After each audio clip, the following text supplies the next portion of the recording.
Hi అండి, ముందుగా అందరికీ శ్రీరామనవమి శుభాకాంక్షలు అండి. మా వీధిలో అయితే రామ మందిరం ఉందండి. ఈరోజు చూడండి పెళ్లి వేడుక అయితే చాలా బాగా ఘనంగా చేస్తున్నారు. అలాగే సీతారాముల కళ్యాణ వేడుకని మీ అందరూ కూడా వీక్షించారని అయితే వీడియో చేశామండి. అందరూ కూడా వీడియో చూసి కంపల్సరీ లైక్ చేయండి, షేర్ చేయండి, సబ్స్క్రైబ్ చేసుకోవడం మర్చిపోకండి. సీతారాముల ఆశీస్సులు మీ అందరికీ ఉండాలని మనస్ఫూర్తిగా కోరుకుంటున్నానండి.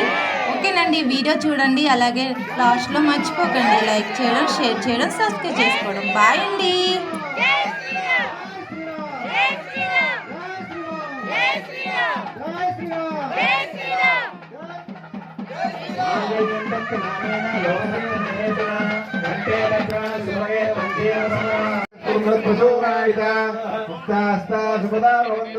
శ్రీరామ వైవాహిక